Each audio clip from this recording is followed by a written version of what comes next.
Muito bem, pessoal. E na estada da Rádio Portal FM em João Molevade, nós aproveitamos para conversar com essa instituição que tem um papel importantíssimo também aqui na cidade, nas cidades vizinhas também, que é a Brigada Florestal Voluntária da cidade de João Molevade.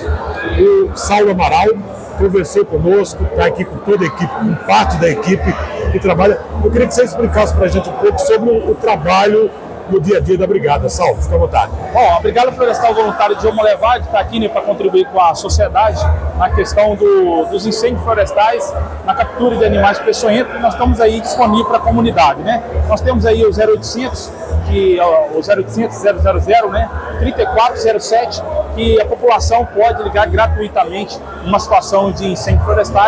A Brigada Florestal está à disposição. Saulo, o que significa a chegada desse posto avançado do Corpo de Bombeiros aqui em João Molevade para a Brigada? Ó, a Brigada Florestal está feliz demais e, pessoalmente, né, eu fico feliz por ter uma instalação do Corpo de Bombeiro aqui na cidade de João Molevade que vai ajudar bastante, né? E nós estamos aqui para apoiar ao Corpo de Bombeiro de Minas Gerais, né? E o Corpo de Bombeiro, né, vai vir fazer a diferença aqui na nossa cidade, em todos os aspectos, né, na questão de apoiar, né, um apoiando o outro, nas ocorrências aqui na nossa 381 e também nos incêndios florestais. Parece que vocês têm uma estrutura bem bacana, né? A equipe já está com estrutura, precisa de muito mais coisa, mas já tem uma estrutura legal. A nossa estrutura é muito boa, nós vamos fazer 4 anos agora em julho.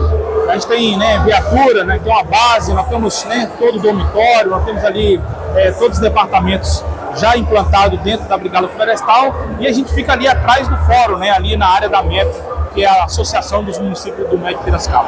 Bacana, fica à vontade se quiser fazer mais alguma colocação. Bom, eu quero aproveitar esse momento, né, de parabenizar a gestão atual, né, do Dr. Laércio pela esse empenho de trazer o Corpo de Bombeiro do Estado de Minas Gerais para João Molevade, que vai ajudar bastante a comunidade e também as outras cidades. E também colocar à disposição aí para a comunidade, né, o nosso serviço voluntário, que nós estamos aí à disposição. O nosso trabalho não para, nós vamos agora juntar as forças para fazer aí os trabalhos que a sociedade precisa. Bacana, parabéns para você, para toda a equipe, pelo trabalho que vem desempenhando aqui na cidade de João Molevade. Galvani Silva, repórter 104.